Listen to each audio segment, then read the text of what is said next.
Thank you so much for joining Forging Ahead today. My name's Alex Lawrence, the Managing Director at Telco Forge, and I'll be your guide to the two sessions ahead.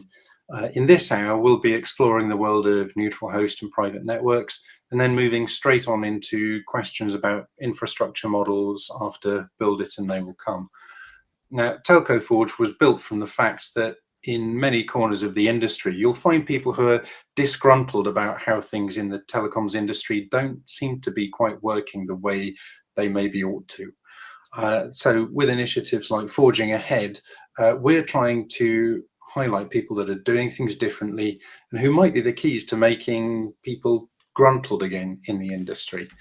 But we're not just showing you in the audience, we're also introducing them to a number of experts from different parts of the telecoms world to get their reactions, questions and comments. So in terms of format, if you're familiar with briefings to the press and the media, this might ring some bells. In this hour, I'll give Morgan Kirby, the CMO at Proptivity, some time to introduce what they're doing in 10 minutes or less. But the majority of the hour is for conversations and questions arising from that introduction. It's unlikely to be a straightforward ride for Morgan, unfortunately for him, as analysts make their careers in saying quite plainly what they think and asking difficult questions. So those of you in the audience are welcome to chime in with questions in the chat, which I'll pick up and pass on as well. And then towards the end of the hour, I'll try and bring that together into some concrete ideas and recommendations for how to move forward. So putting Morgan to the test today, we have two long-time pillars of the analyst community. We've got Matt Hatton, the co-founder of Transformer Insights, and Dean Bubley, the founder of Disruptive Analysis. We'll be hearing plenty from Dean and Matt soon, but for now, I'd like to hand over to Morgan to introduce Proptivity. All yours, Morgan. Thanks very much for having me. So Morgan Kirby here. I'm the head of marketing for Proptivity. We are a Nordic-based neutral host, I guess we can call ourselves. We maybe Dean and then the analysts can come up with a better word for what we are. I don't know. There's no real kind of telco lingo, but we can call ourselves a neutral host. We focus solely on indoor 5G, and we deal mostly in commercial real estate, meaning office, CBD office environments. We are owned by a property service company in Nordics called Stronghold, similar to CBRE, JLL-ish type. Yeah, that was a short and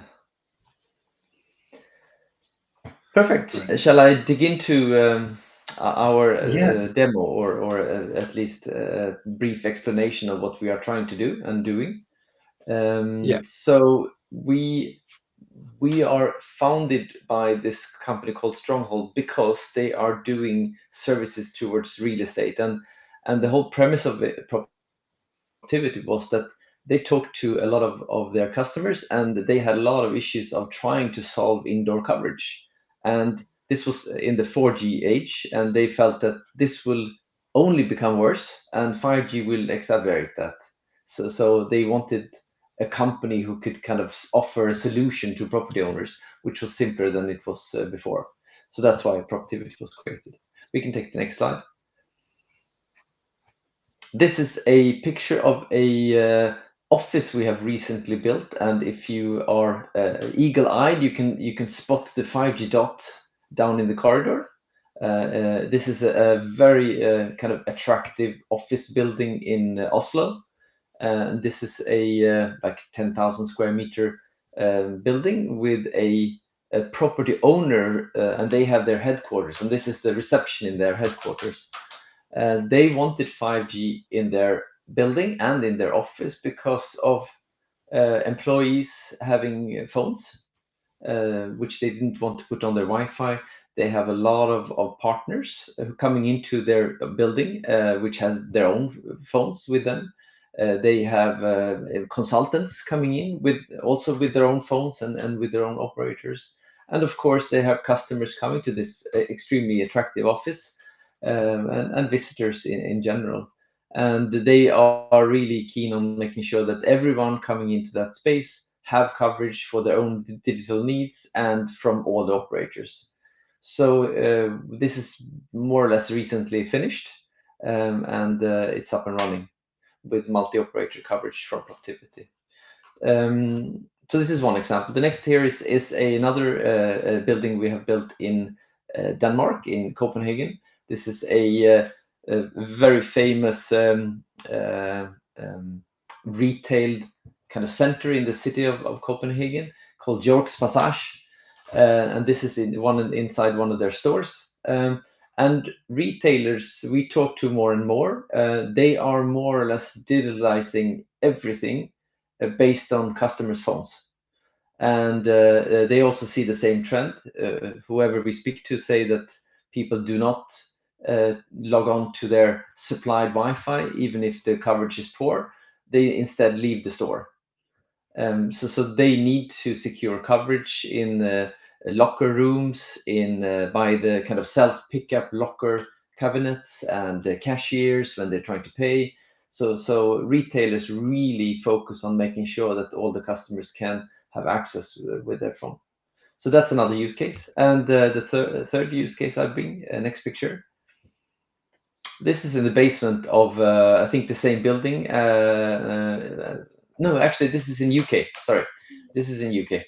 So this is also part. If you can spot the dot in the far far corner here, you can see that this is also spaces where we see property owners become much more careful now, for security reasons, for one purpose. So making sure that everyone who is in their buildings, if it's their own staff, service personnel, or customers, tenants, visitors, they need to have coverage everywhere where there could be an issue, and that could be like here, like the bicycle storage area, the garage area, the IT environments, the elevators, the staircases, all the shared areas they want to have covered, uh, from security, but also from a pure kind of user experience. People do not want to have team calls dropping out when they go from the car to the office. So basic coverage in all shared areas. That's more or less what we hear as a demand from grade A properties, meaning the properties where they expect to have higher rents. So that leads basically to the fact that one of our sister companies, Newsec, have done a lot of research into this, and nowadays you have like 60-70% of tenants reinforcing that mobile coverage needs to be part of the leasing agreement when they want to have a new office. So suddenly mobile coverage becomes a part of what you look for in a new office, and if you're a retailer in your new retail store as well. We can take the next. There is, though, a challenge here, that what we do today is that we are really focused on creating air-gapped buildings with low emission glass windows. You have insulation material. We are using higher frequencies, which penetrate even worse into buildings. So gradually, we have building owners coming back to us and saying, hey, we have just launched this fancy new building. We are trying to get £1,000 per square meter, but there is no coverage. There's no signal inside. We need to fix it now, please. So this is becoming a more and more common story we hear. So we call it the green paradox. We can take the next. This one, I'm sure you guys are familiar with. This is the new Meta display glasses. Finally, it seems like this AR thing is happening a bit. I have yet to try these glasses, but I'm looking forward to it. So 5G laptops, AR glasses. There are devices now coming online which could actually create even more demand on having capacity and performance inside, because this is where you are using these things mostly. So that could actually create even higher demand on indoor coverage at the same time as we are basically making it more difficult for signals to penetrate buildings. So definitely a paradox situation we're going for. We can take the next. the driving forces for property owners to actually do anything here is this 15%. That's more or less the valuation increase they have if they do a green building. So there is a push in the property market to create green certified buildings, meaning that they are also becoming more isolated from signals. So these trends kind of go in the opposite direction, but that's also why we exist. We can take the next. So what do we put in place? And here, I guess most people who have been in this industry, indoor coverage, kind of strengthening solutions is not a new thing. It's an old thing. Maybe 90s, perhaps something. You started introducing passive DAS systems based on analog distribution of signals, coax cables. Then last, I don't know, years, you have started with active DAS solutions, still using analog signal integration, but you are distributing indoor signals on fiber or Ethernet. And now we are more or less where we are today, using small cell type of solutions. We are using, for example, the Ericsson dot solution. Also, I'm lacking of a good name for this segment, but let's call it small cells, even if it's not super true. And this is a comparison we did between one of the active DOS solutions and the small cell solution when we, I think this was done for UK, where we see that a small cell solution where you have up to maybe 6 times the capacity. And here, of course, nothing is, you can, of course, create a lot of capacity on an active DOS solution, but it's not efficient and it's not going to be cost efficient. So there's the property owners will never pay for that, and it's not really energy efficient. Normally, the antenna sizes on active DOS is quite big compared to the footprint of a small cell solution, and energy consumption, which is basically the killer here. No property owner wants to have heat created in the basement and losses and paying for that. And also this ESG green aspect of this is not very, well, not what you want to have on your or PR sheet in the market. So, and if we go to the next slide, so what do we actually do then? What is productivity? So when we try to create a solution for property owners, we went from trying to solve the challenges and the things they felt was difficult, meaning integrate discussions and negotiations with operators was difficult. Technology was difficult. Managing projects, IT, radio design, and managing mobile operators was difficult. So we put that together. We offer to do all of that in a single kind of contract. They deal with us and we deal with the rest. We design, we finance, we build, we install, we manage, and we negotiate with operators and we connect operators. Everything in a fixed kind of yearly fee bill towards the property owners. We only deal more or less, no, today we only deal with properties where property owners are interested to pay to secure and fix the coverage problems inside their building. So it's a property owner market, owner pay market, so to speak, if we take the US lingo.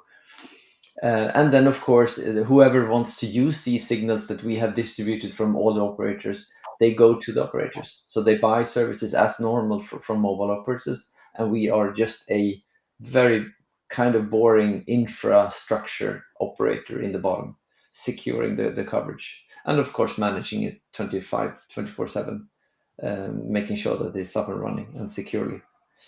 We can take the next. We have launched built in UK, we have built in Norway, we have built in Denmark, we have built in Sweden, and we are ongoing also in Italy now.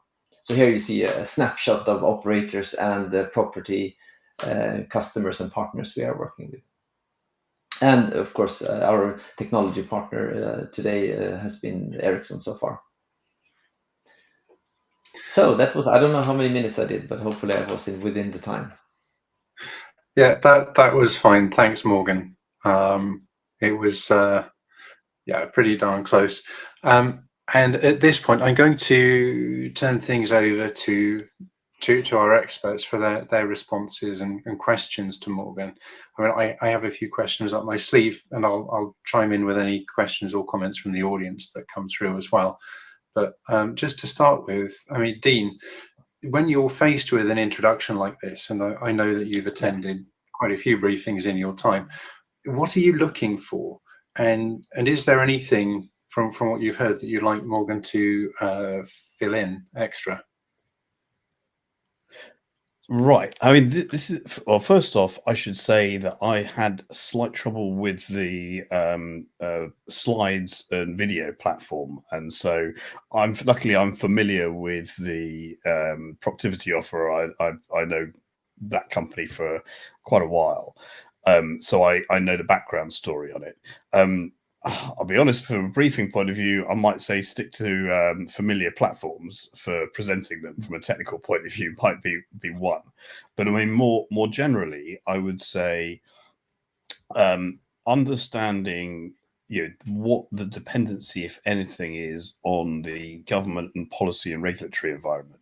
There's certainly some countries which encourage indoor connectivity and others which seem to overlook it. And the other side to this is, I think there's some countries where there are good relationships between neutral host providers and mobile operators, but there's others where that doesn't occur. And so understanding what the relationship dynamics are and how those may change over time. The other question is, I mean, this is great for those buildings where the building owner, or if it's a tenant, if it's a shared property, I assume, is prepared to pay, but convincing them of the value of that must be quite difficult, and particularly in those where they've got their own internal uses rather than being visitor-led. I'm curious to know what the proposition would be. So there's a bit of a stream of consciousness there, but I'll turn it back over. Yeah, thanks, Dean. And so, I mean, there's two questions there. One about the business model in terms of the customers, and one about the government relations and endorsement. When I will give you the chance to comment on that, Morgan, but Matt, before we go on, I just want to check with you in case there's anything that that you were thinking about there, hearing that kind of ties in, and that we might as well cover at the same time.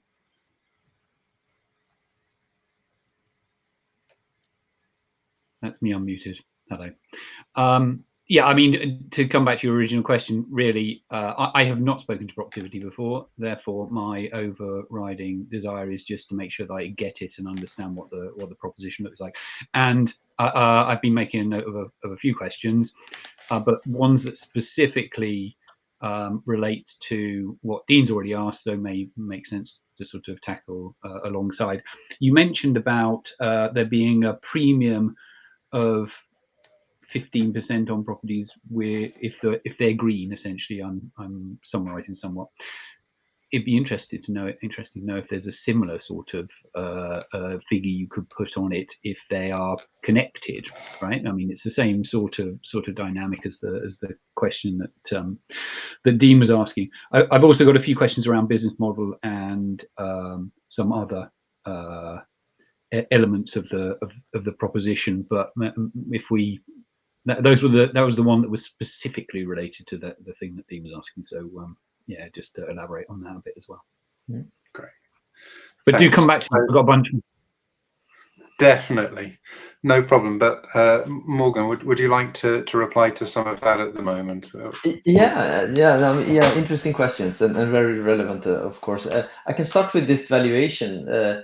I just had we had an event in London a couple of weeks ago, and there we had WiredScore on stage. They had just, I guess, paid for a study, for research.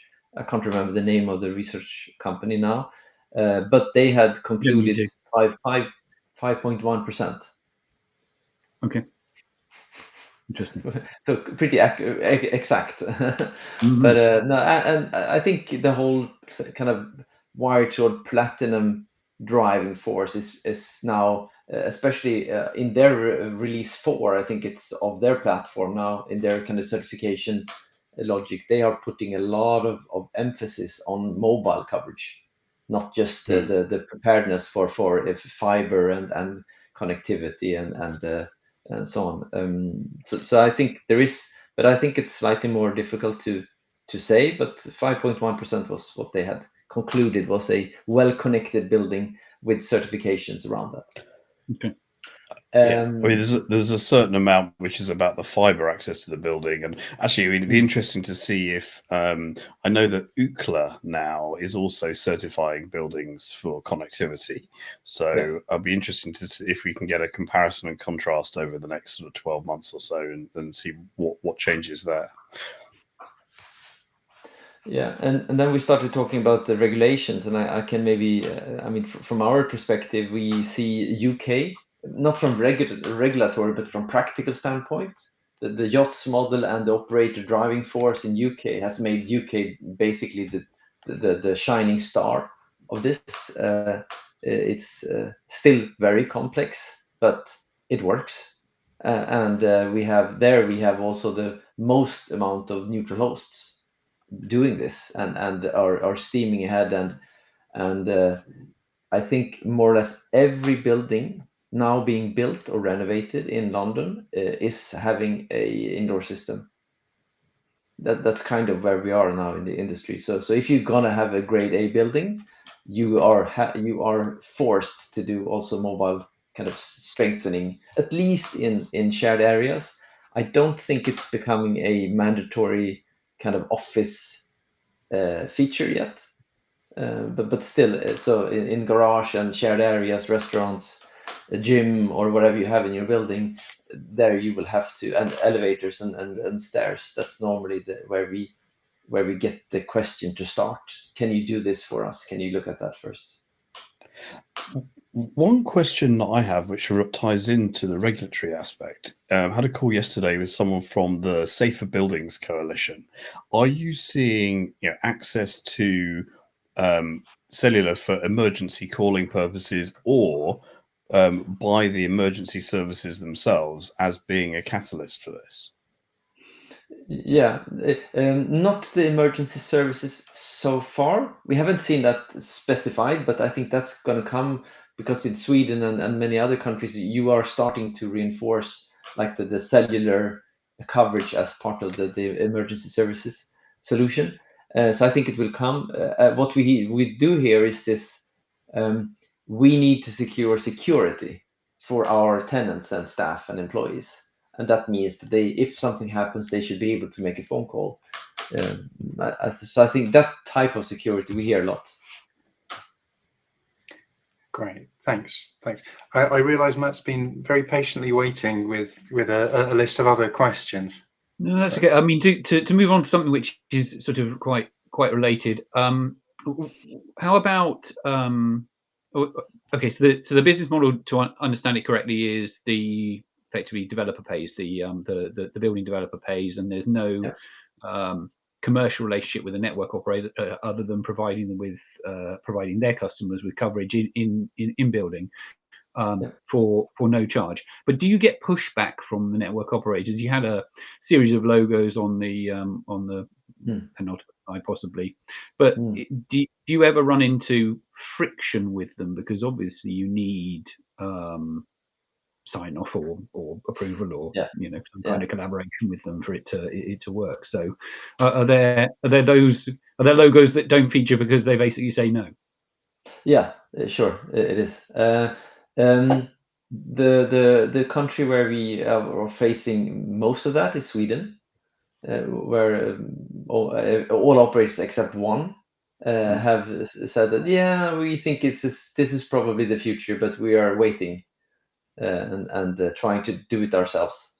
But the rest of the countries we are in and we are looking at, their operators are willingly connecting to these type of solutions. So I would say in some markets you have a kind of a preference for what kind of solution you are willing to integrate to and how you want to integrate. There we still see some kind of diversification, that some operators still want to connect analog, meaning with radio instead of digital. So that's also a kind of a pushback I guess we get. So there's a mix of, in some countries we have a mix where some operators accept that digital connections is basically the future. They want to do that, and then some operators say, no, we want to have full control. We would rather integrate to your system with analog signal. So I think that is the normal fight, not that they don't want to do it at all. But that's more uncommon, actually. Okay. Interesting. And another follow-up to or a sort of adjacent question to something that Dean asked, which was around the emergency services one. Well, obviously the one of the key things with 5G and emergency services is having dedicated network slices and so on.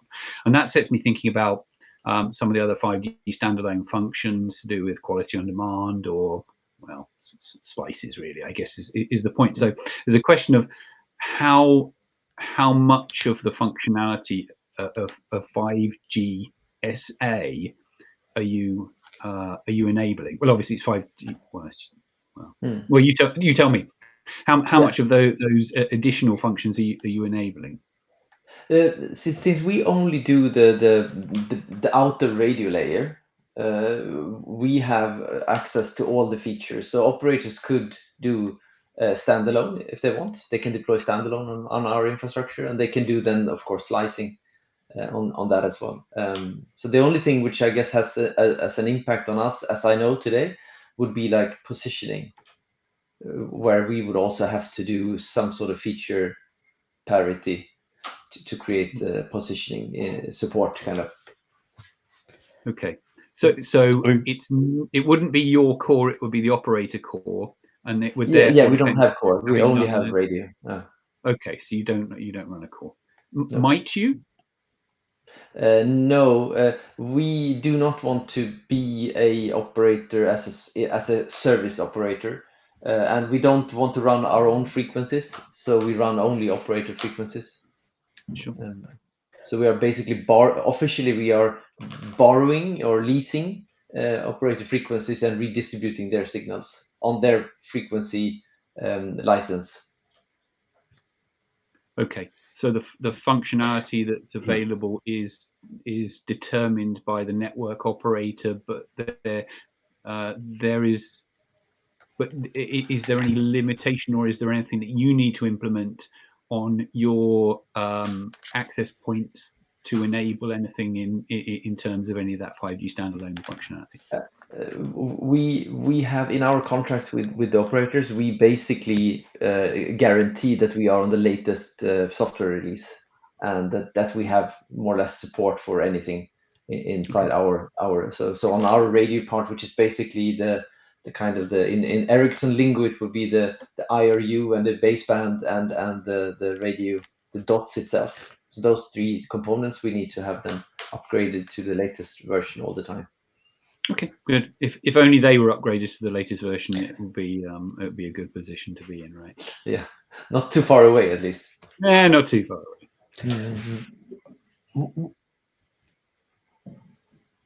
Go ahead. How good is the Ericsson?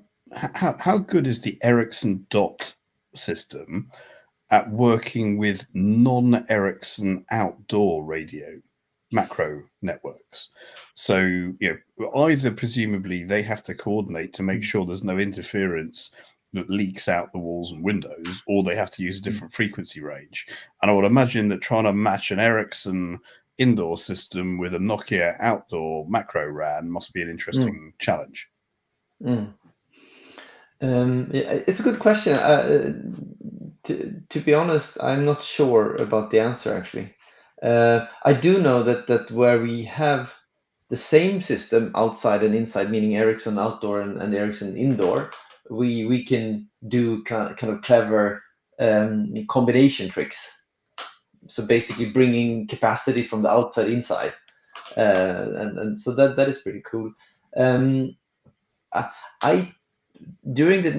we speak to operators, actually very few are worried about the what do you call it, the interference from the indoor dots to the outdoor. That's very little discussion, actually. We normally see the opposite problem, where we have when you basically are you have a stronger 4G signal on the lower frequency coming into the building, basically becoming your kind of 4G pilot signal, and then you want to have then you still want to have the data carrier on the indoor 5G, because that's the strongest one. There we see that we sometimes need to work with operators to tweak parameters to make that work better. So this is basically the opposite problem. Cool, thanks.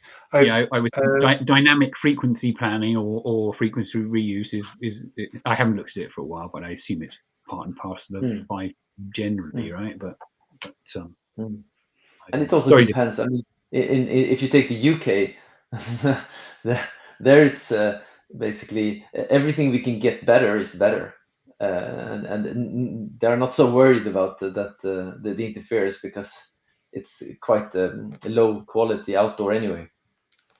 So there, all the signals we can boost is good. Yeah. Wow, that's kind of a shock. I had a question here, which is when you're working with different operators, is there much of a difference in terms of their responsiveness? So for example, if you're preparing one of these buildings,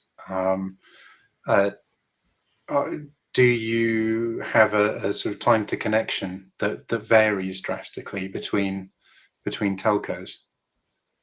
Yeah, sure. And it also varies on times, meaning over what are they doing in terms of projects in other things, what's their focus. It's basically the same radio teams normally we work with who's doing all other things. So yeah, it differs a lot. But then what we are trying to do is to become more self-reliant. For example, we are trying to build up hub sites. So we connect operator signals into our hub sites, and then we are responsible for distributing that signals to our buildings.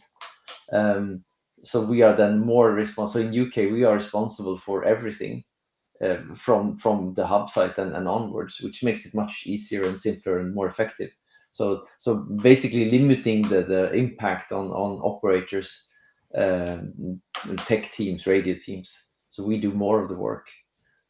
But yeah, it differs between countries for sure, and operators. Thanks. To turn this back to Matt and Dean, I'd like to ask you about how you see what Morgan's been talking about fitting in with your understanding of the telecoms world and or how that's changing, because it can be interesting to take a company in isolation and explore it, but also just understanding that wider context is something which, as analysts, you're very well positioned to do. So it would be good to get a sense from you, and maybe you can start on this, Dean, to sort of see if what Proximity is doing is part of a general trend or promises to create one. Do you think? And can I say I'm smiling now because I know that in-building coverage for 5G is one of Dean's bugbears, so I'm going to leave that with him as a thing to talk to. Thanks, Matt. Yeah, I've been talking about indoor wireless for more years though, frankly, probably since the 2G era, never mind 5G. So I'm very glad to see innovators around sort of neutral host and dedicated indoor wireless systems. I see a number of different models for that around the world. The US tends to have some of this, but actually more other alternative approaches. I think in Europe, you're absolutely right that the UK JOTS model is something where the operators actually collaborate to define some of the baseline specifications for this type of thing, which is something that, frankly, I would have liked to see the UK Mobile UK Association, Industry Association, to take that around the world and say, hey, look what we've done, you should all do this as well. Or perhaps in conjunction with DCIT or one of the other government departments and tout it as a model which works. There's a number of countries in the Gulf in particular, and then also I'd say South Korea and China, which take indoor wireless seriously. I mean, China actually has dedicated in building spectrum, a shared band, specifically for use between multiple MNOs. So I think this is, it definitely aligns with my view that we need to spend more time and attention on indoor connectivity, whether that's public cellular, private cellular, Wi-Fi, and then specialized networks for industrial and IoT and audio and video, microphones, and all the rest of it. So I definitely think that this aligns with that vision of indoor centrality. And I just wish that the 6G standards bodies would understand that, and there'd be some more work items in 3GPP that were, frankly, looking to deal with this sort of ongoing goal of universal connectivity.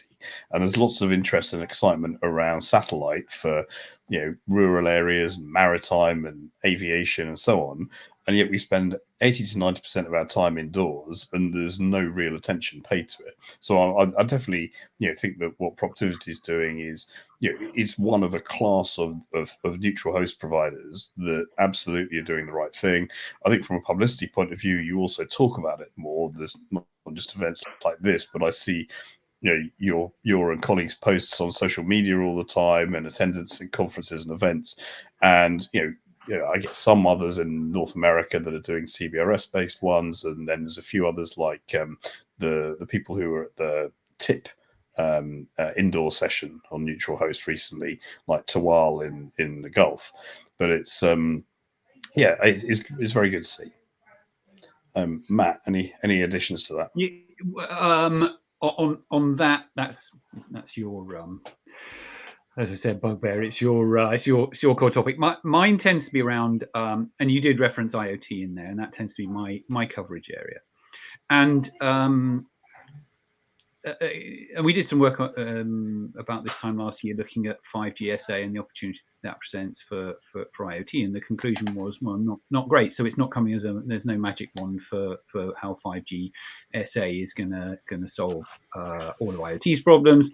And similarly, in industrial context, not necessarily that private 5G is going to be the big solution there. So what's interesting is seeing different commercial models for putting the capabilities that might be presented by 5G into the hands of potential users. And one of the things I was going to ask about was, obviously you're in and very present in retail. Well, there's all sorts of use cases in retail, payment terminals and stock monitoring and a whole bunch of other use cases. So, and in fact, rather than answering the question, I'm going to ask a question, which is, typical analyst behavior, but there you go. Are you seeing much of that, or is it mostly handset-based stuff and mobile broadband, or are you seeing other device types being used? Because anything that reduces the barriers to entry, or it improves the ability to use to have networks that are more available in more locations would obviously help with rollouts or adoption of IoT specifically. So, question for you, Morgan. It's a very relevant question actually. And I had a discussion with a large retailer not long ago, and they had like two levels, two kind of different tiers of problems they're trying to solve or opportunities to create. And the first one was coverage for customers' phones, and that was basically the beginning and the end for what they needed to fix immediately, because it's such a nowadays it's so negative, both for the customer's experience but also from the digitalization, which is more or less using apps as self-scanning tools. So that's what they're all talking about first. But then number two in that comes, okay, but if we have this now, then could we use that in our RFID scanners? That's kind of, so they are thinking about it as okay, once we have this in place and we have created this, can we then reduce the load on our Wi-Fi network and basically offload some part of that traffic over to that network. We have been in contact with this RFID scanner company, for example, and the self checkout scanner company. There are definitely trends, but not as strong as this coverage, kind of normal basic coverage trend. But then one would think that the willingness to work with neutral host carriers would be then a benefit to network operators wanting to support the type of companies that deploy those, often quite extensive and usually not using neutral host networks, normally using the macro network. And therefore it should encourage anybody who wants to work with a payment terminal provider or a barcode scanning company or whatever to get on board. One would hope. Yeah, I see some trends, but on that side of it, I don't see so many operators other than maybe Verizon, kind of international, doing a lot of stuff there. But on local operators, I don't see so much focus on those IT type of solutions so far. More like business to business, 5G laptops, security solutions for enterprises and stuff like that. That's what I see a lot of, or happening at least. Linked to that, I mean, when who are the people you normally deal with at the property or venue company? Is it people who are mostly concerned with visitor and tenant experience? So sort of more thinking about the environment in which the people coming into the building and the services and capabilities they have? Or is it more facilities management? And the people who are perhaps looking at smart building technology and the smart operations that you mentioned just there about, say, payment terminals and things like that. Because in other sectors, I mean, I notice in rail, for example, the onboard connectivity in rail depends on the train company, whether it's driven by the customer experience people or the operations people. And there's like two very different buying points which try different solutions. Or heaven forbid, it's IT. I mean, I think without having kind of the statistics, but I think most often it's the tenant side who gets complaints, and now when they are now renovating, so normally nothing happens in old buildings, standing assets. It only happens in renovation or in new build, and then the project managers have understood that mobile coverage is something they need to put in the project. So they basically give that task to the contractor or the consultant. And in UK, it's very common that it's those two parties we interface with. So either the consultant or the kind of the building company who then takes responsibility for securing like electricity and coverage and so on. And in some countries, it's other types of like in Nordics, it's normally the electro companies who's doing the total electric project. They also get the coverage because it's similar, so they get the responsibility. So those are the type of kind of interfaces. So not so much the operator or the property owners themselves as such. It's more their kind of the partners they are choosing to deploy or to do these projects. But it also differs in countries, I would say. Linked to that, and coming back a little bit to some of the regulation points, I wonder to what extent Proptivity is active talking to governments. I mean, it wouldn't be the first time this year I've heard of people talking about maybe we need to include, for example, coverage in building codes in the same way that we do with electricity or water or disabled access. And I wonder to what extent that's music to to a company like Proactivity, and to what extent you're pushing for that kind of approach. Definitely, we are pushing because I think it's relevant, and you mentioned, Dean, a couple of examples of this happening outside of Europe, not so much in Europe at the moment.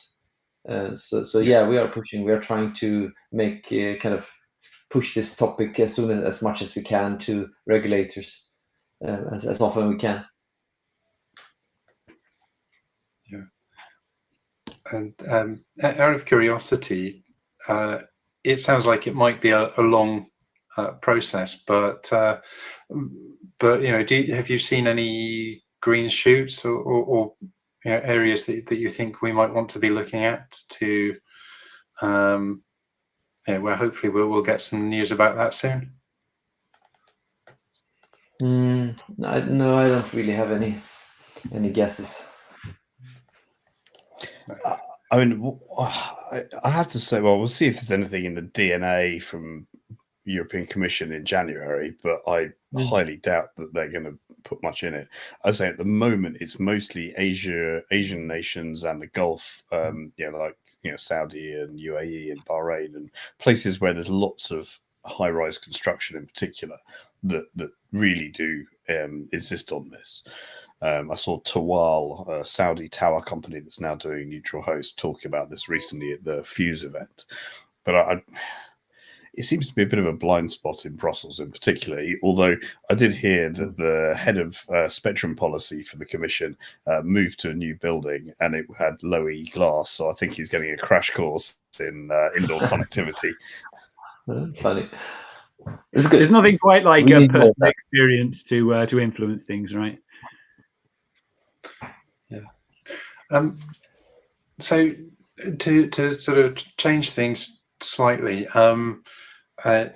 Matt and Dean, you've been around the industry and for a few cycles now, and if you're looking at a company like Proactivity, obviously we're hoping it'll succeed, but there have been a lot of companies out there who have seemed very promising, and either they've been acquired or they've gradually disappeared. So I welcome your thoughts. As you've been hearing from Morgan today, are there any concerns or pressures or issues that occur to you that might be risks for them as they're going ahead, or might prevent them from succeeding in the longer term? I mean, the challenge is, the challenges are many, but one that immediately springs to mind is typically pick your battles. No, don't try and boil the ocean. But the fact that you focused quite narrowly on effectively new build, new fit buildings, rather than just saying, okay, we can do neutral host networks in any kind of scenario. Do stadiums, we can do this, we can do that. You have the ability to go market in a quite a targeted way, the property tech shows and those kinds of things, and that obviously stands you in good stead, I think. And I mean, no bad thing being acquired, Alex. It tends to be most people's end goal in the running of companies, but that's another matter entirely. So yeah, having a sort of single-minded focus on a specific area rather than just trying to boil the ocean. I mean, that's my generic point, particularly in a marketing from a marketing angle. Yeah, from my point of view, I guess, well, the first thing that I'd be curious about would be the length of contracted services. Yeah, so and whether that covers the the costs of the upfront implementation and then gives room for margin on top. I mean, clearly, if you sign a deal with a building owner for N years, that's guaranteed cash flow. Assuming that the property company itself doesn't have issues, which I guess at the moment is variable. The other from a technology point of view, the other thing, I mean, we've studiously avoided mentioning Wi-Fi. And I know from previous discussions with Proptivity, you're very much brought into the sort of Ericsson view of the world of wouldn't it be nice to have cellular for everything everywhere? Whereas for a lot of buildings, increasingly there is ever more accessible Wi-Fi, and things like open roaming make it easier to use, and so there is in some sectors, I mean, airports and cafes and smaller premises like that, some potential for substitution.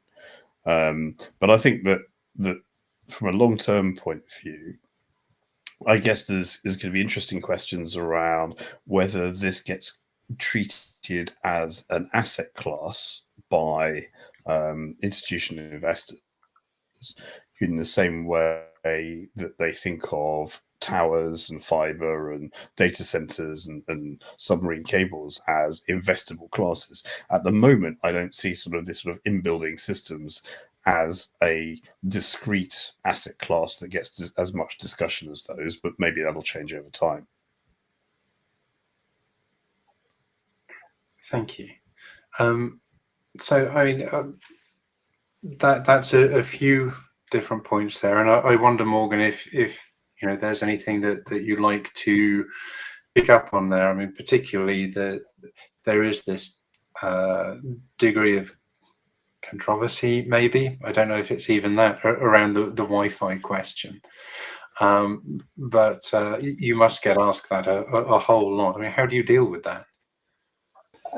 Yeah, I mean, I'm really not trying to advocate that this is a replacement of Wi-Fi in any way or sort, but we mostly deal with spaces where you have multiple people coming in, and there we see also the feedback from retailers that people do not log into open Wi-Fi's anymore, and this roaming Wi-Fi stuff, I have never used it. I have never seen it.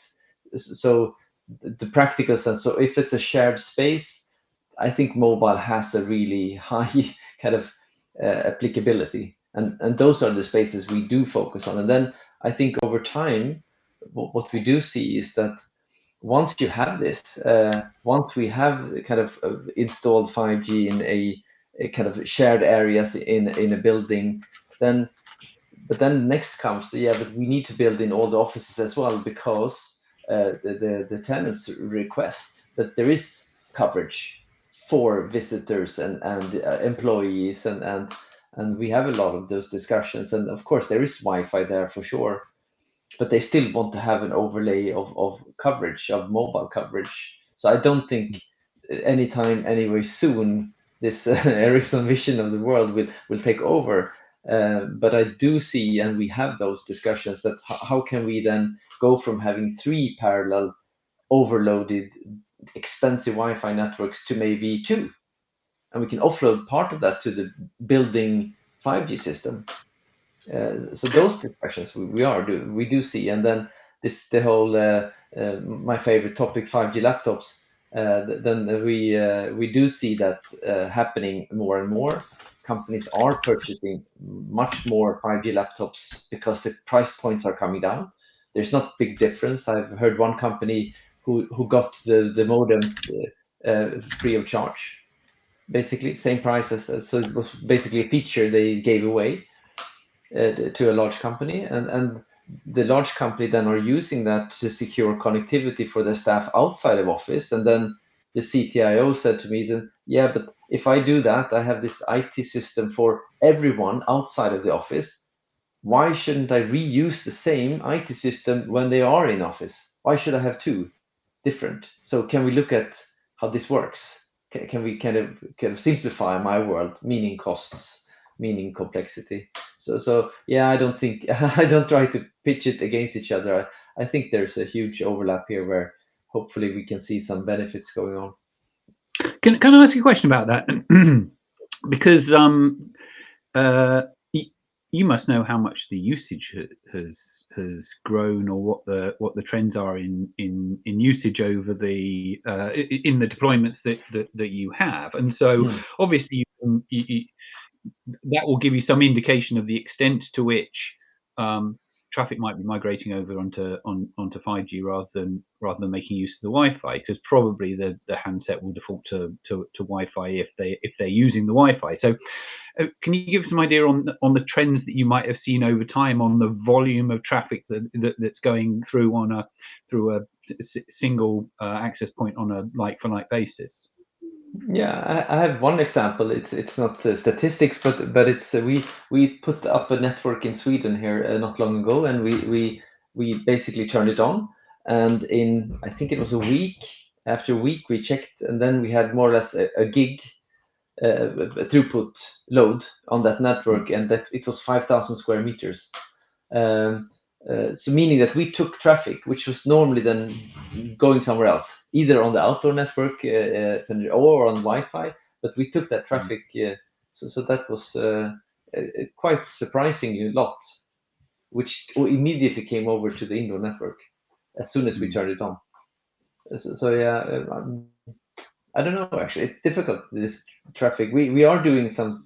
I'm doing some pilot projects with customers in buildings we have built. So hopefully I can do some reports later on real measurements and maybe conclude some analysis on it as well. And presumably it's too early to say whether it's having any impact on the network planning of the network operators on their public RAN, the fact that you've effectively got an offload in a lot of downtown office spaces. Maybe it's a little early for that, but at some point you would think it would have an impact. Yeah, it's being discussed so far. I haven't seen any, or we haven't had any specific cases where we have seen the kind of the result of the meaning, what have they done on the outside, and or at least they haven't told us yet. But yeah, it's being discussed with operators for sure, and it's really interesting because we take up. If you penetrate the building with low signal, you use more of the outdoor power to get there. Yeah, so this should have a huge impact over time, and it's going to be interesting to follow that trend, actually. Yeah, absolutely. Fantastic. Thank you. Now, I have to say, it does seem as though we could carry on this conversation for a good long while yet. But I have to admit, we are pretty much out of time. The webinar gods are frowning at me. So we'll need to move on to our next topic, which I think in many ways complements what we've heard here. So for you out there, if you're watching this and have questions or want to follow up with any of the speakers, please do drop us a line. You can reach me at alex.lawrence@telcoforge.com, and I'll help connect you to the speakers in any way I can. For now, though, I'd like to thank Morgan, Matt, and Dean for their time and their insights. And once producer Kaio brings you off screen, we can't hear or see you, but please don't shut down your session for a few minutes until it shows that the video recording's been successfully uploaded from your device. I'd also like to thank the audience for watching, and by all means, do stick with us into this next session where we'll explore the state of infrastructure after build it and they will come. So for those of you who are just joining us now and wondering what to expect, here's a quick summary. We've been fortunate enough to be joined by a company that's solving problems in network infrastructure build that national scale telcos either can't or won't solve for themselves.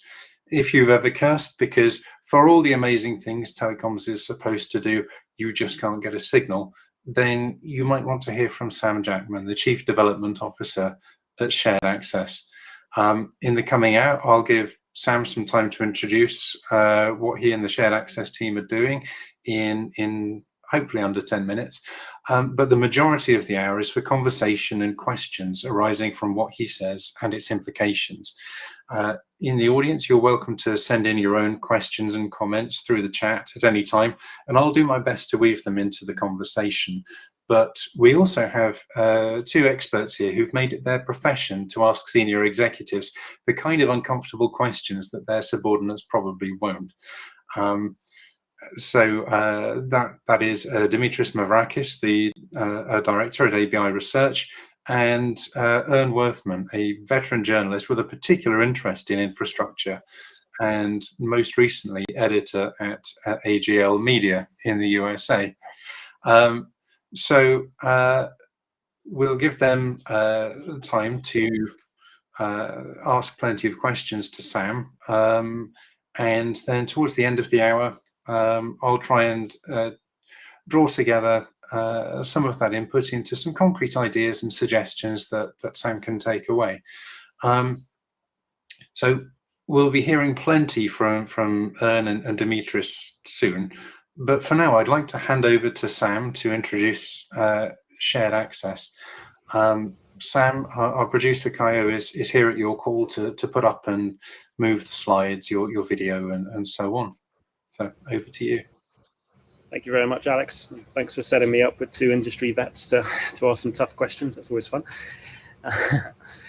Yeah, look, I've pulled together some slides which give a high level of sort of explanation of the market. So if we run through these, there's a video at the end, about a couple of minutes, just talking about one of the use cases and one of the opportunities out there. But really, what I want to talk about today is the fact that new approaches are needed if we're going to roll out infrastructure, especially if we're going to move from macro high-level rooftop infrastructure down to the street, and also if we're going to improve indoor mobile connectivity and then find new use cases to drive investment in connectivity.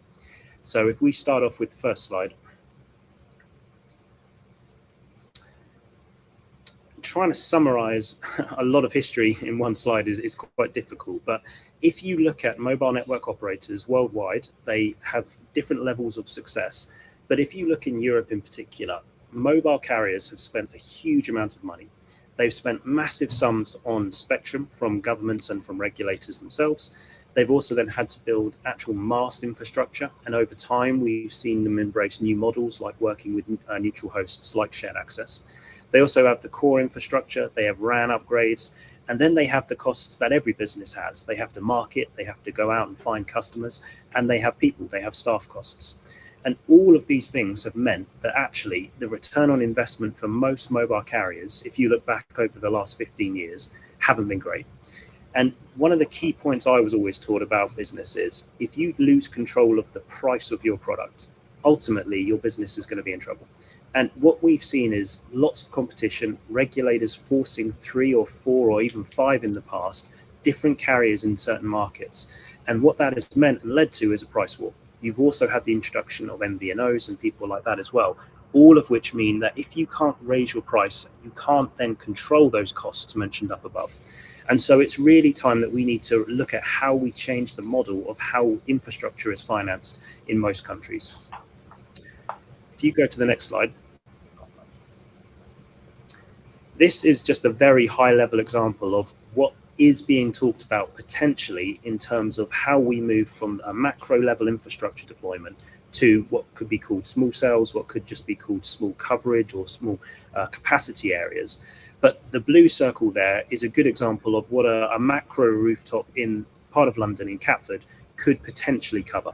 So it's quite a wide range, and this could be covering for 2G and for 4G services. When you talk to different people, they'll give you different answers, but potentially it could be that for every one of those small yellow circles, a single operator deployment is needed. So this could be a small cell that is neutral host for all different MNOs, or each one of those could be for one single MNO. The capacity demands are high enough for them to deliver the services they need. This could be very long term, where we're talking self-driving cars and you've got to have unbelievable levels of data throughput, or this could just be driven by individual use cases of 5G in those areas. So the demand is going to go through the roof, and the cost of deploying that, if we keep following the old model, is just not going to be cost effective, especially when you think about all the other costs that the carriers have. If we go to the next slide.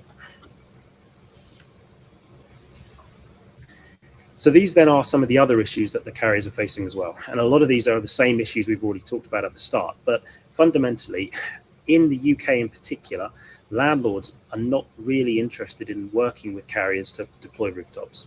One of the big changes we've had in the UK market in 2017 was the introduction of the Electronic Communications Code. Now, there already was a code, but it was changed, it was modified massively. And from an economic point of view, from a landlord point of view, this has made it a lot less attractive to host mobile operator equipment. This isn't so much of an issue in other markets, although there is talk in some markets that something similar could be implemented. But on the one side, this sounds great. We're going to lower our rents and our costs. On the other side, it may mean that actually you can't find locations that you need, which then causes a whole other problem of how you can deploy equipment. I already mentioned that rooftops maybe won't be the best thing in terms of the small cell deployments. If you think about large areas like Canary Wharf, where you can really see this in microcosm, because the buildings are so high, actually, if you want coverage down on the ground where people are walking around, especially if you want it to be high frequency coverage like 5G, the rooftop solution just doesn't work from a technical point of view as well. And that's why it needs to move down lower onto the ground. That will then mean you need more infrastructure, and that could potentially increase the cost. The other issues here then are the same things they've already been going on in the past. There are more upgrades, there are more network pieces of work that need to be done, and you've still got to go out and sell your services to the public, and you've still got to have your staff, your people, costs all on top of everything else. And so these things are really critical in trying to understand how these operators are looking at the next 5 to 10 years of deployments. And if we think about it from a country point of view, needing digital infrastructure, I think everybody needs to embrace the fact that something needs to change. We move on. So one option I just described there was small cells. So this is an example of a small cell shared access I've deployed at Tottenham Hotspur Football Club, where we have an indoor DAS as well inside the stadium. But this is a piece of infrastructure working with the council in Haringey as well as the club. This is shared infrastructure, both in terms of multiple mobile network operators, but also you can see there this is being used for CCTV, this is being used for lighting. So the cost can be defrayed against different benefits and different services being provided, and can also be helping addressed by the club contributing some of the money, the council, and the neutral host, and therefore the mobile network operators. So these sort of things can be done. It takes a lot of collaboration, and it takes a lot of open-mindedness, shall we say, but all of this can really be impacting. One of the things we've also seen change in the mobile operators is that from our network planning point of view, they are starting to really open up and allow other third parties to get involved in this. Now, in different countries, it moves at different speeds, but allowing the people like ourselves, the neutral hosts, and the other people involved in this process to have a say on where the network performance needs to really be improved is a real game changer from our point of view. Next slide. And then lastly, this is where we at Shared Access really see the evolution and really see the future. What I showed you before was a small cell. So that would have a lower power level than a macro type deployment. That wouldn't be something that actually could replace a rooftop. It would complement and work with a rooftop. This is where we see the future. We see sort of pole type infrastructure. In this case, we have a podium at the bottom where there are radio equipment in place. You can connect this potentially via lit or dark fiber, depending on the network configuration. In this example, we have radios on the outside of the pole, but those could be canister antennas as well from a planning point of view. But crucially, this is high power. This has a lot of amps going through it, and this could travel and provide coverage almost on a par with a rooftop based on work we've done with some of the carriers. And so ultimately, we see this as the way of getting down closer to the street and seeing a technical solution that's different to a rooftop. You will still need rooftops in lots of locations, but actually this is probably the best way to deploy infrastructure, we think, for the next 5 to 10 to 15 years in the outdoor environment. But again, this will require a lot of collaboration, both from a funding, from a technical, and from a deployment point of view. If we move on then, the other areas one of the other areas I wanted to talk about was indoor coverage. So indoor coverage historically has always been a problem, especially as buildings have become smarter, especially as buildings have become better from an insulation point of view, from an ESG point of view. Effectively, what we're doing is creating Faraday cages.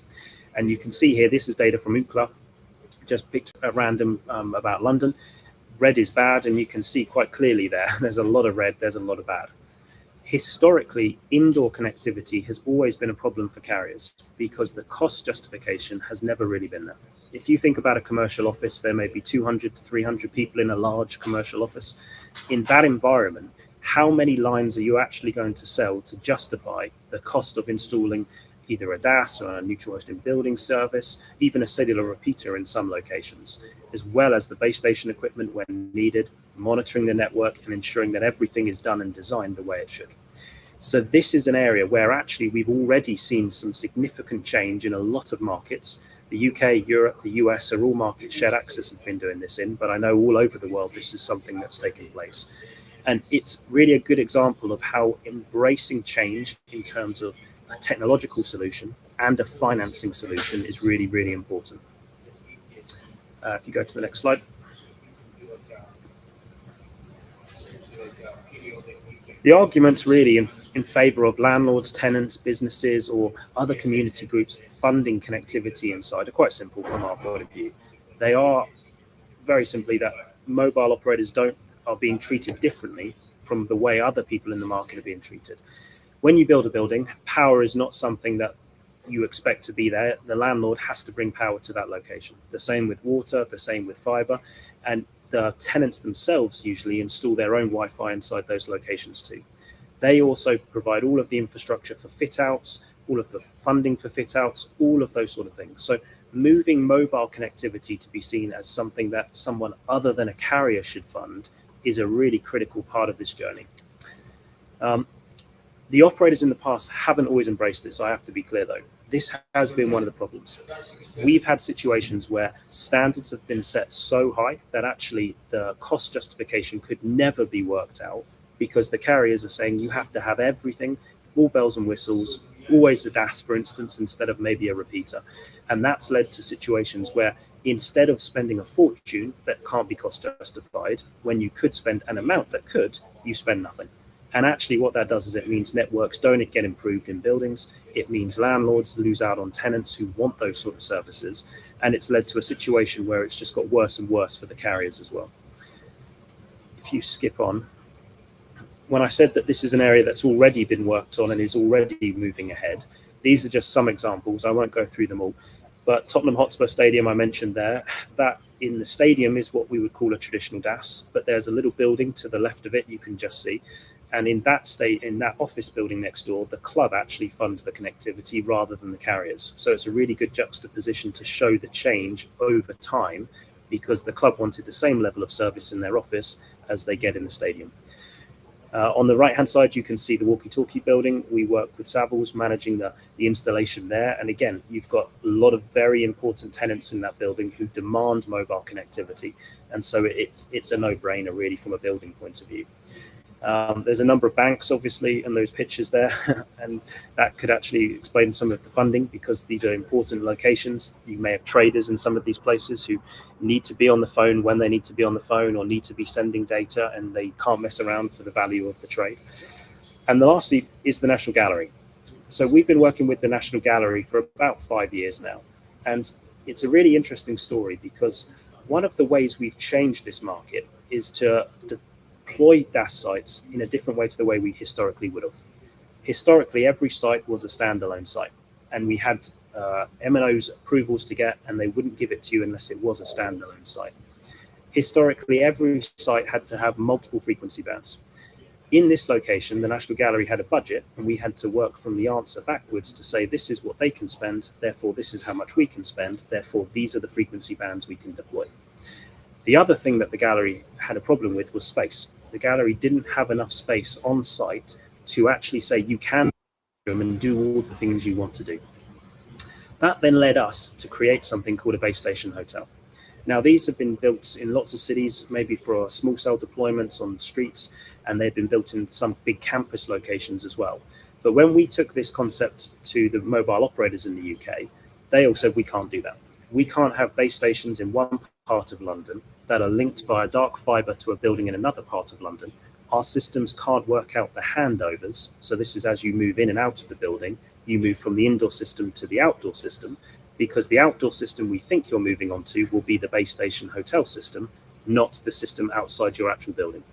So we had to work with them. We had to make sure they were confident and they were happy that we wouldn't be causing them drop calls, we wouldn't be causing them problems. And again, this is an example of the innovation where it took about a year to get this concept approved, to get the first site deployed. But once we did, if you skip to the next slide, sorry, the next one again. And if you run this video, this is an example. So this is, or was, our first base station hotel in a place called Finsbury Circus. From this location, we have subsequently connected more than the 5 sites on here. We've actually got 9 sites connected into here. One of them you'll see is the National Gallery. We then have other buildings across London. Churchill Place is actually in Canary Wharf and it was connected. We've subsequently disconnected it and we've built a new base station hotel in Canary Wharf because of the demand for connectivity there as well. But you can see we've basically built one comms room and connected multiple buildings. This has had major impact on the speed of deployment because it's meant we can already say that everything is in place in the base station hotel. All we need to do is connect your building with a dark fiber to our building and then procure and install the equipment. It's lowered the cost because over time, by working with the carriers to say you've already got racks in place, you've already got infrastructure in the base station hotel, we don't need to replicate that. We think the price should fall. They've embraced that model because they've seen more buildings than being lit up, more connectivity in more places across London. So the technology side there has really helped the pricing side of what we've done. And it's also been really powerful from an ESG perspective. We've now using less electricity because we have one comms room rather than multiple split across all of these buildings. We've been able to, again, work with the operators to use 5-watt radios instead of 20-watt radios by saying, this is in our base station hotel. We're responsible for the power output. Therefore, we want to minimize it. And that then all has major knock-on customers who don't see that, A, that electricity usage on site, and B, they're able to take credit for forcing this innovation in the market when they talk to their investors. So really, it's a win-win for everybody. If we go to the next. So the last area I just wanted to talk about innovation and changing of approach is private networks. One of the interesting things with private networks is there's been a lot of hype for a long time and there hasn't been major innovation and major output. However, what we're starting to see now is that because people at the user end are talking about private networks, are understanding there are other alternatives to mobile networks. Ironically, most people don't think about Wi-Fi when they think about networks, they just think about mobile operators. By seeing that these use cases can be different, by seeing that they can own their own network, they're starting to think about the idea of funding mobile networks as well as private networks in a way that previously they weren't. Previously, it was no, Vodafone should pay because it's their network. Now, because they may have their own network, whether it's a sports club or a business, they're starting to say, we can control this. We can control what goes on the network, what the traffic requirements are, and we can therefore justify paying for it. It's having a benefit on a knock-on benefit on the indoor networks, and we think this could then roll into the outdoor networks as well. The last slide is just a little video. It's an example of a private network we've deployed at Crystal Palace Football Club in conjunction with themselves and a company called Give Vision.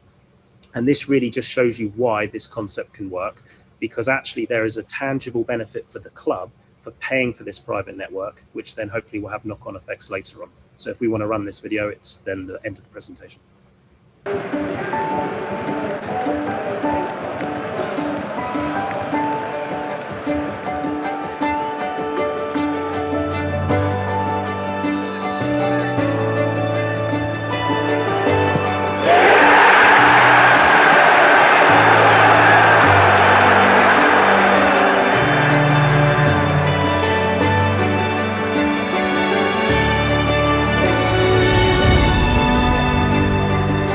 With 1 in 30 people in the UK affected by some degree of sight loss, there's a significant gap in football accessibility that needs to be addressed.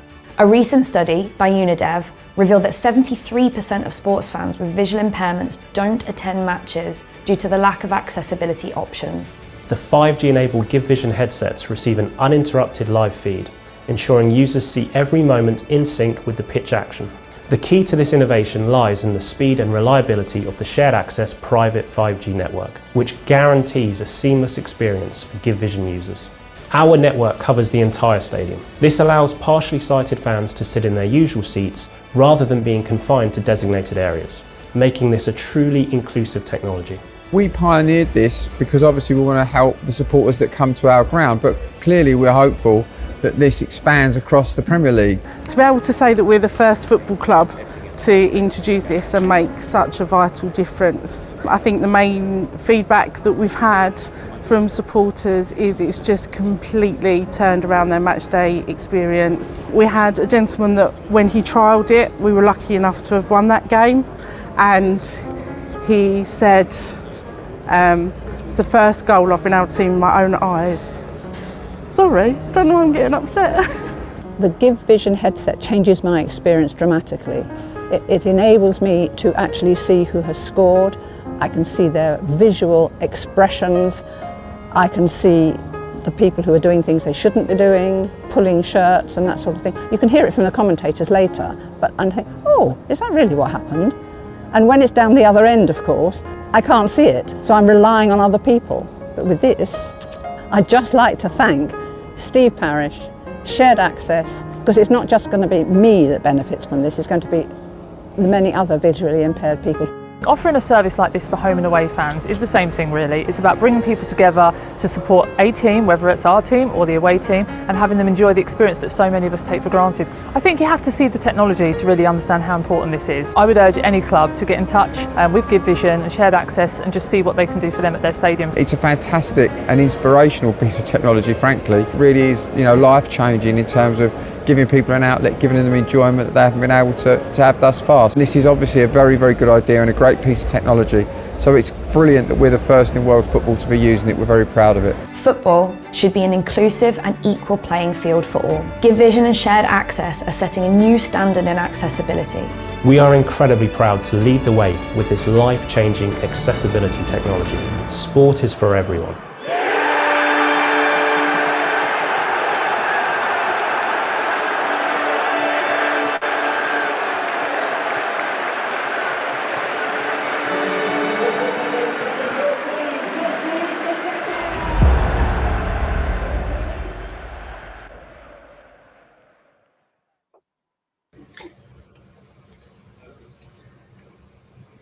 So look, that's really what I wanted to talk about, really, in terms of the changing of approach and the change of mentality that I think is so important. You listen to that and you hear a club investing in mobile, in a network technology in a way that previously they would never have thought of doing, and getting that mindset shift is so crucial, because that really opens up the funding model that has been broken in most markets, with MVNOs trying to fund these systems themselves, fund these networks themselves. They just can't do it.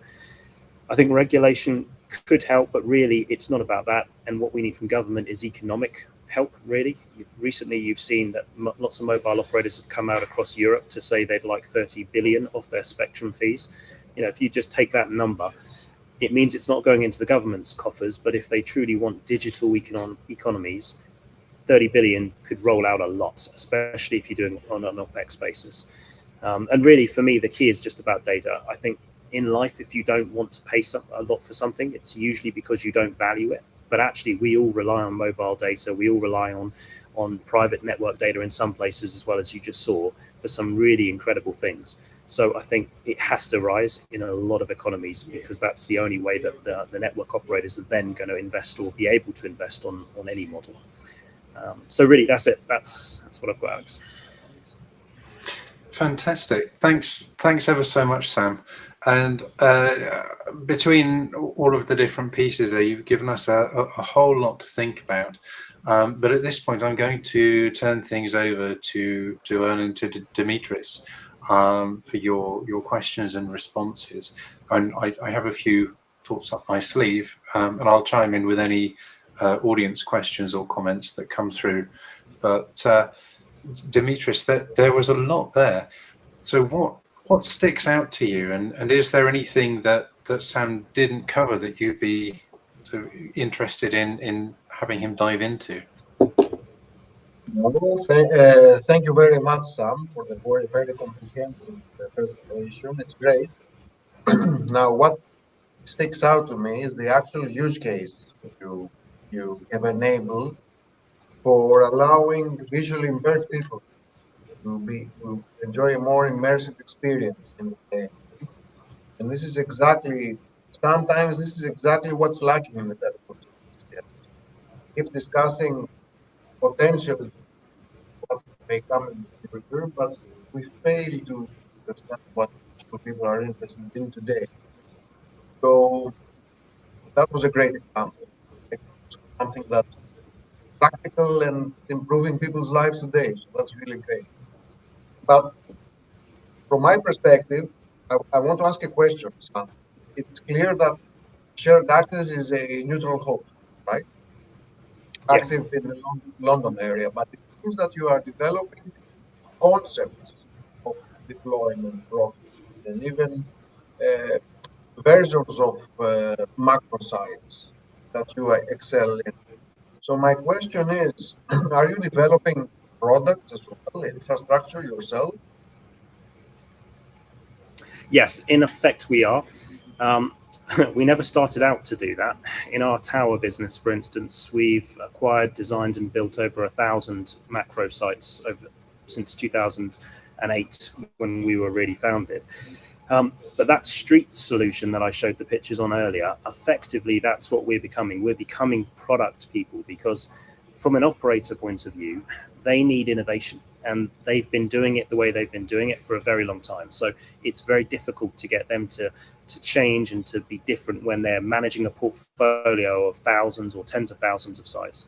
So in effect, what we end up doing is we started by being financial engineers. We started by saying we can offer you macro towers in a different financial model. We can include your active equipment costs. We can include fiber. Now what we're ending up doing is taking all of that and saying we will now be responsible for delivering all of that to you. We will be responsible for proving that the site can be built, that the radios won't overheat, that the fiber and the managed service will be delivered, and that actually we can manage and maintain this infrastructure for you over a longer period. We also work with the operators in areas where we are actually managing parts of the network as well. So we actually have opportunities where we are responsible for KPIs, where we are responsible for SLAs, because we've integrated into the core of the mobile carriers as well. So yeah, depending on what the installation type needs to be and what the financial model and what the level of innovation within the MNO is, we are definitely moving into a product type business as well. But essentially, you are a one-stop shop.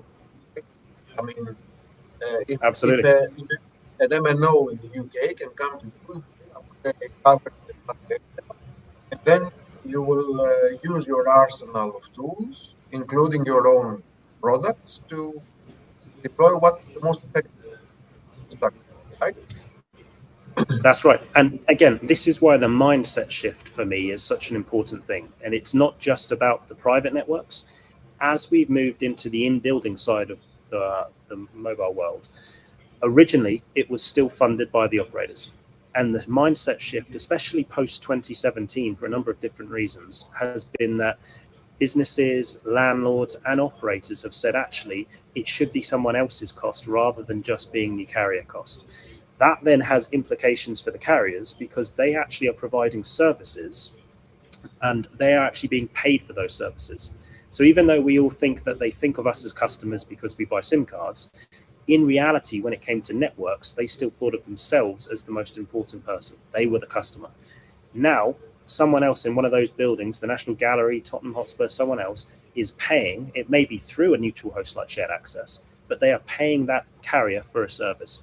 And so it's the innovation and the mind shift that said, actually, the carrier accepts, I need to be open to you, I need to be accountable to you, and therefore I need to change how I think about my business. So yeah, it's definitely been a big shift. Very good. Fantastic. That's all I have. Fantastic, thanks. And it's good to see you. Thanks for sticking with it through some of those AV problems. Obviously, we've heard a good deal from Sam about shared access across in-building, outdoors, the financing, the private networks. You've been in the industry for a while, and particularly in the infrastructure side. What leaps out at you as being either sort of unusual or significant in this story?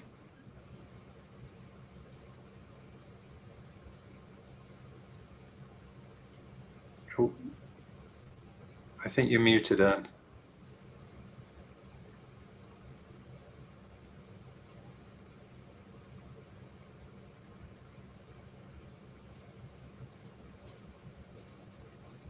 Afraid not, sorry.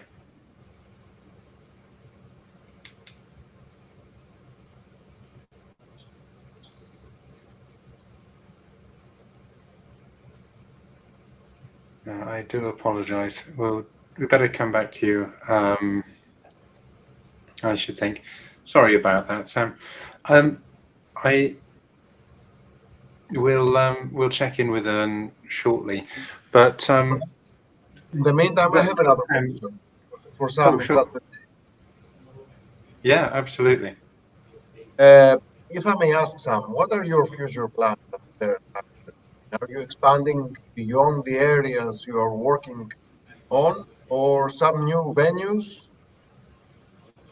So we've seen a massive amount of demand for the in-building side of what we do. And that's across all of the geographies we work in. So we are in the UK, we're in 9 different European countries, and we operate in the US as well. And we're seeing pretty exponential growth, if I'm being honest. More and more people now are accepting they need to have connectivity. One of the big things that were holding it back in a lot of those countries, especially in some European countries, was that the carriers wouldn't engage. They said they would only do it on the terms they had. Now they're saying we are willing. We've seen the success in other markets, and we've seen the benefit economically of having someone else help fund our networks to actually improve connectivity. So we're seeing very, very large amounts of growth in the indoor sector. On the outdoor sector, on the macro layer, what we're seeing is that evolution and that street product really gaining traction. And I think it's a bit slower because the macro world is a lot more mature, and so it takes a lot longer to change. But it is definitely happening. The private side, what we're really seeing there is having that first use case, having that tangible benefit has really increased the amount of interest in private networks. And that's led to a lot of conversations about what are the next use cases. You earlier said, that's been the big issue, and we totally agree. We were monitoring this market for about 5 years before investing in it, because unless you had a reason to do so, why just build something? This panel is called Build It and They Will Come. Do we need to change, sort of thing? And the answer is yes, we need to change, and no, we shouldn't just build it. We need to wait until we have those use cases. So we're now seeing a lot more interest from sport. We're seeing a lot more interest from other venues that see the benefit of offering somebody who has a registered disability, who is losing out and missing out on so much in life, being able to offer that to them. A lot of clubs are just saying it's a no-brainer. So we're seeing a lot of interest in that area as well. Great, thanks. And you mentioned earlier on when you were talking about shared infrastructure and giving the example of that post with the neutral host for telecoms, but also lighting and CCTV. It seems like there's potentially a large number of stakeholders that could be involved if that kind of principle is going to be scaled up. And I just wanted to check how you manage that level of partner management. Is that something which is scalable?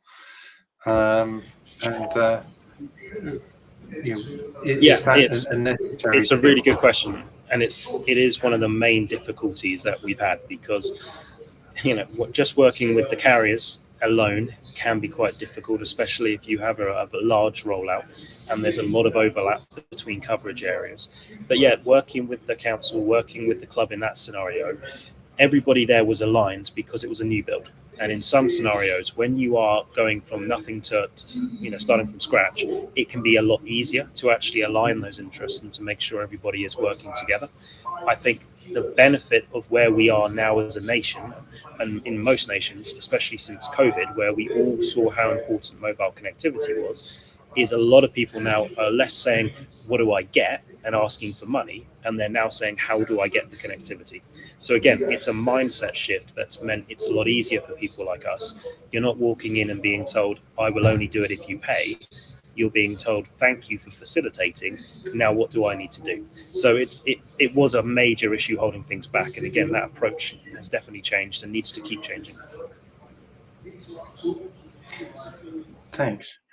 And when you're talking about that, again, you mentioned, speaking of sort of multiple shareholders, having a your base station hotel, so being able to light up multiple buildings from a single location, and again, how extensible is that? I mean, is that something which will only really work in a place that's high density like central London? The main consideration is how far the buildings are going to be from the base station hotel. Depending on the country you're in, you're probably talking between 7 to 10 kilometers, and that's as the fiber travels, not in geographic distance. That if you're within that ratio, you can connect. We have one base station hotel we've just built in London, for instance, that we think we will easily get 30 different buildings connected into. A, because there is that density of location around it in central London, but B, because of the size of the facility we have. We have another location in Madrid. We think we'll probably get 15 buildings connected into that one. Again, just based on the local buildings and how far we can travel using the fiber connectivity. So it's really about trying to be strategic. And this, again, from a shared access point of view, is where, as an organization, we try to be quite innovative and we try to learn off of each other within the business. So when we build a tower, we will build a tower with an anchor tenant, and we will hope to add a second and add a third and lease it up, as we call it, to increase our return. When we build base station hotels, we don't build without tenants. So we wait for the first tenant to say we're interested. Then we will make the investment, knowing we can add more buildings and effectively lease that space up to other opportunities. So yeah, you have to be strategic. But for instance, it could be that one base station hotel feeds a number of in-building systems and street solutions, as I showed the picture earlier, all of which then feed back into the same base station hotel. So it doesn't just have to be one type of technology. It doesn't just have to be indoor or outdoor. It could be private networks being fed from these locations too, from a core. So again, it needs the innovation. It needs that strategic thinking across the whole entirety of connectivity, rather than just saying, this is how we do it in this bit. We've always done it that way. We keep going that. We have to change that, and we have to say, no, how do we apply some innovation to this?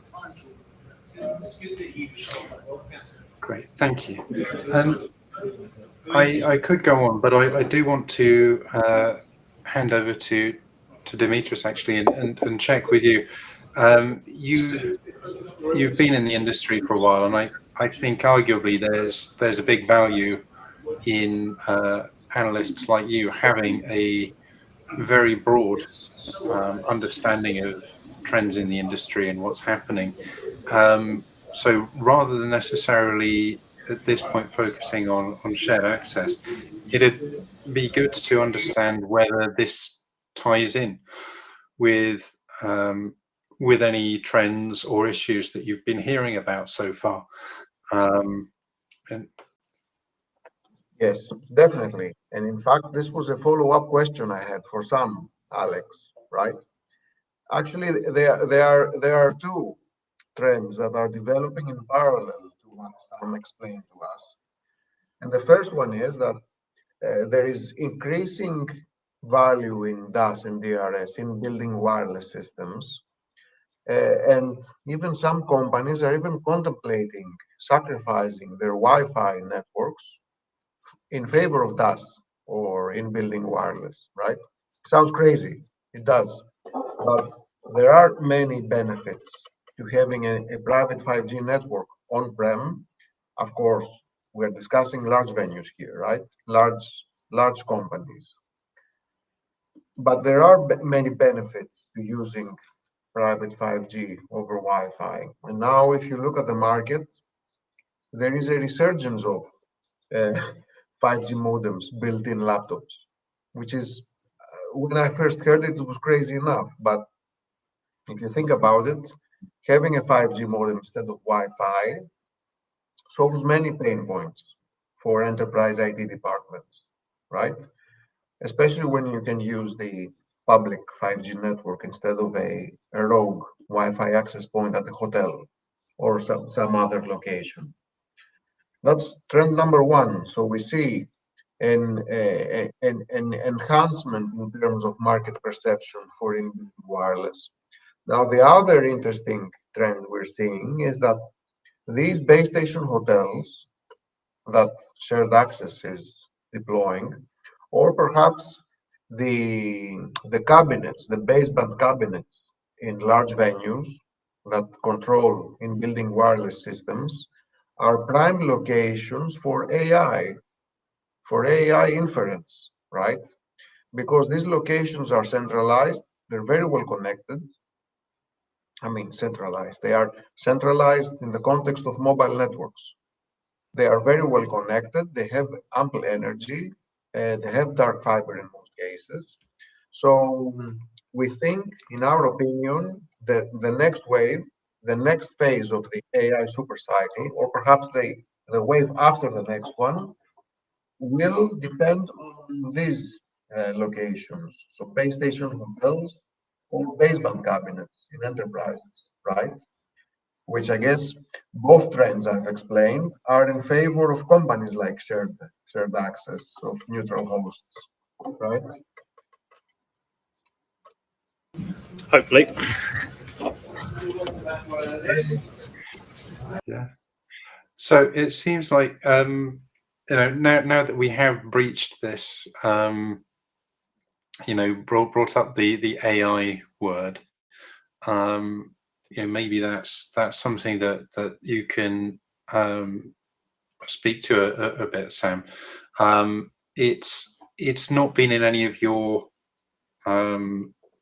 slides here specifically, but obviously it does seem as though there is scope, if you're controlling the infrastructure towards the edge, to be able to do some hosting. Have you had much in the way of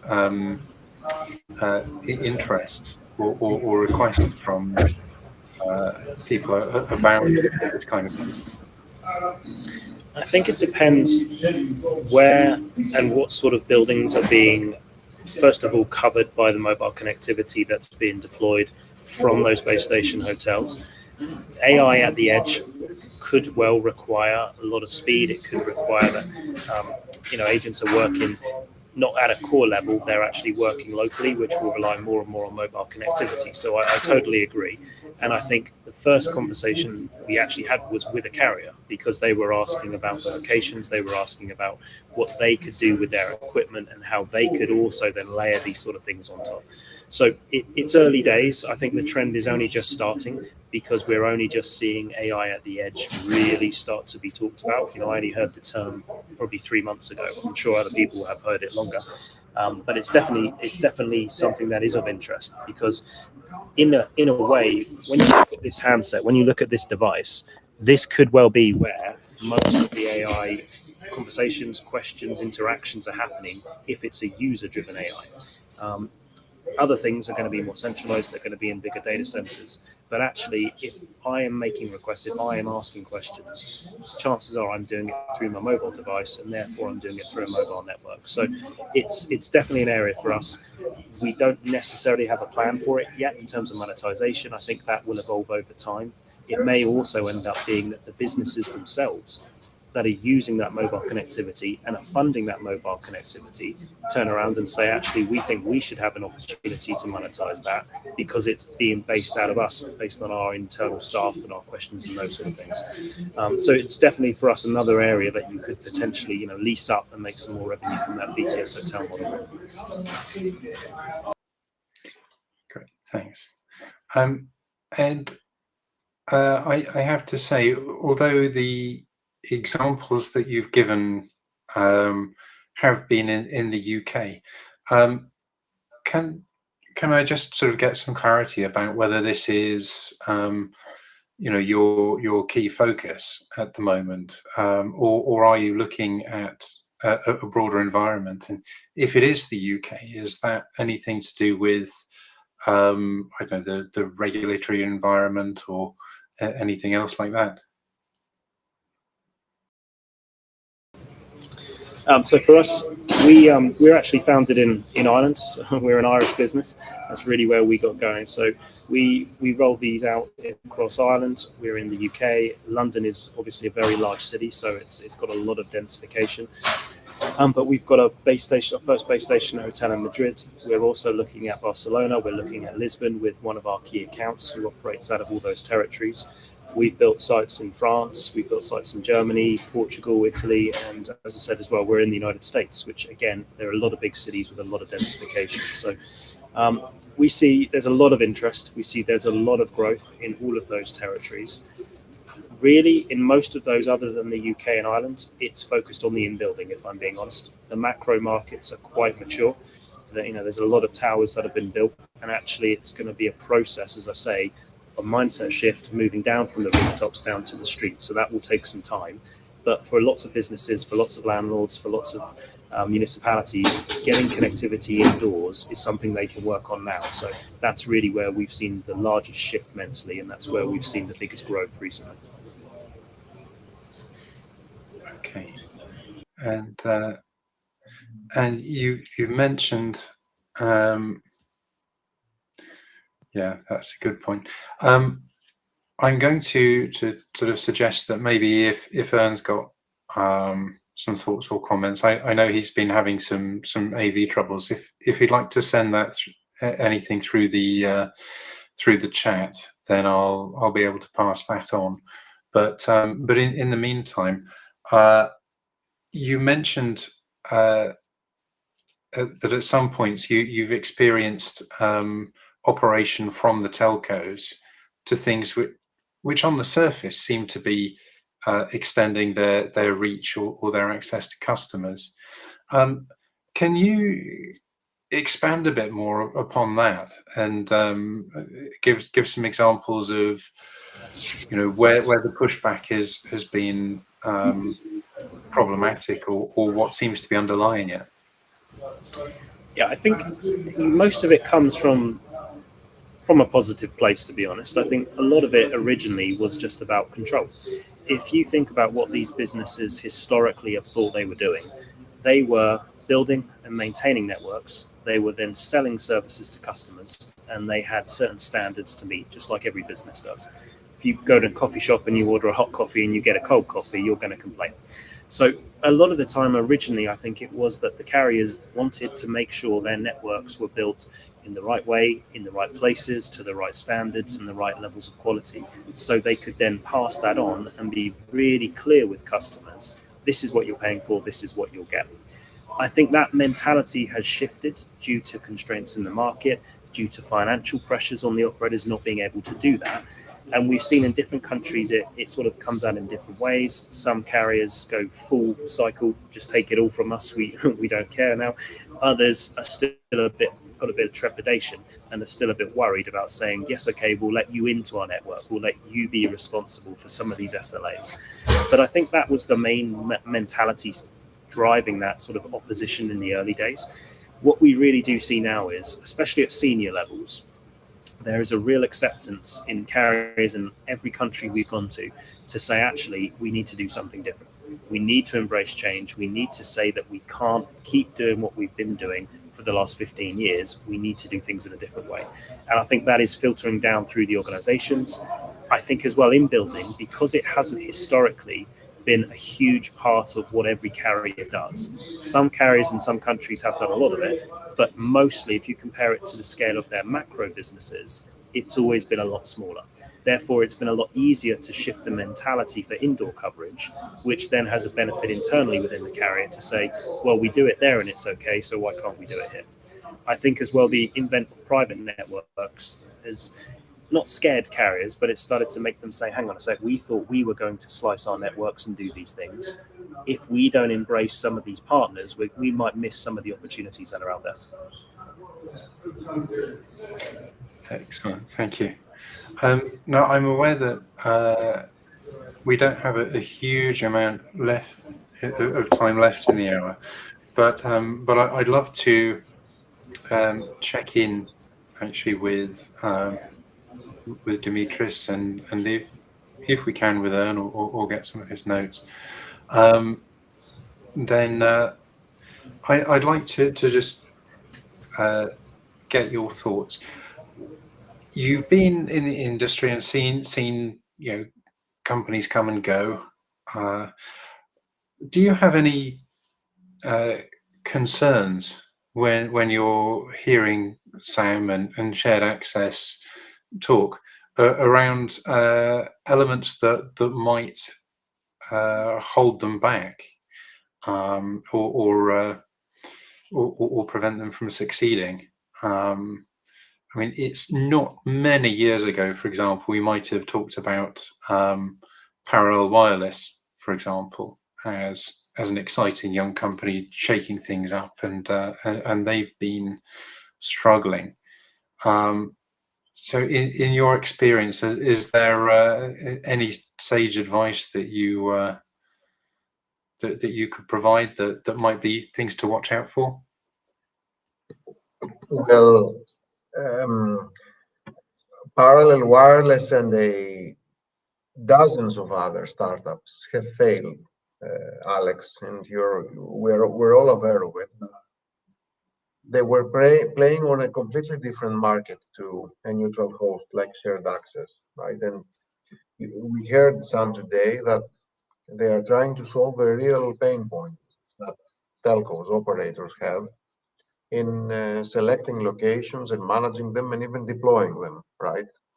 So shared access and other neutral hosts operate in the real world layer, right? Rather than trying to sell products and competing with heavyweights like the tier one infrastructure vendor. So I would, and on a global scale, we see the importance of neutral hosts and interest around their business model increasing.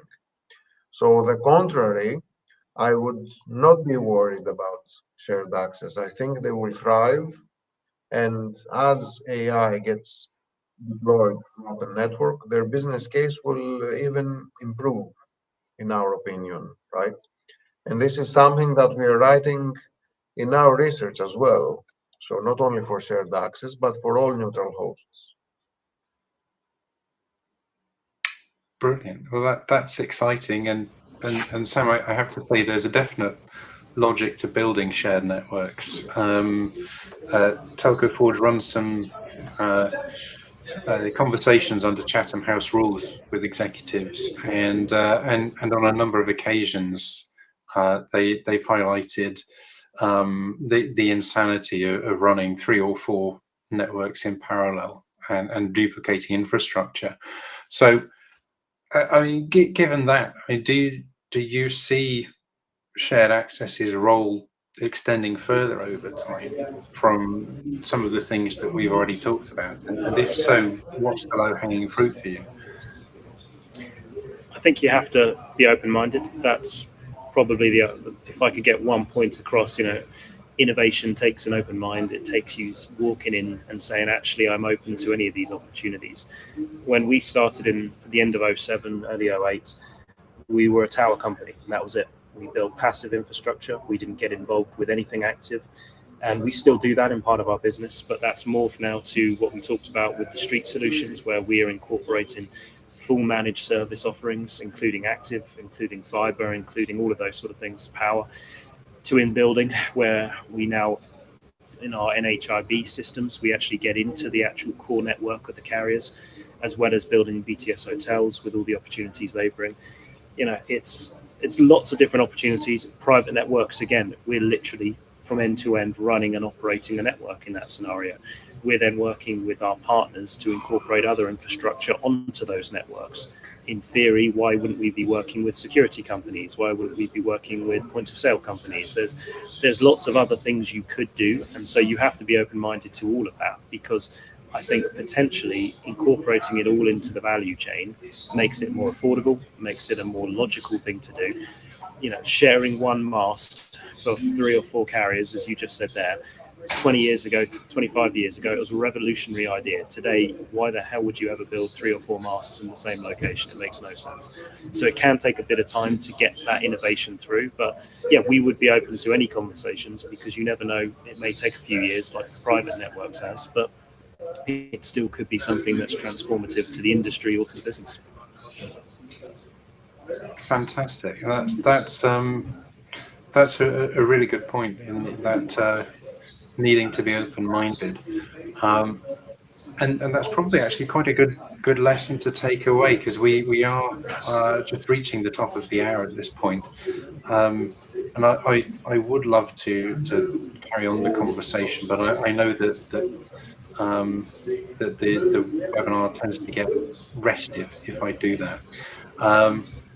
So for you in the audience, if you are watching and you have questions, or you want to follow up with any of the speakers that you've seen today, please do drop us a line. You can reach me at alex.lawrence@telcoforge.com. I'll help to connect you to any of the speakers, or deal with any other questions that you might have.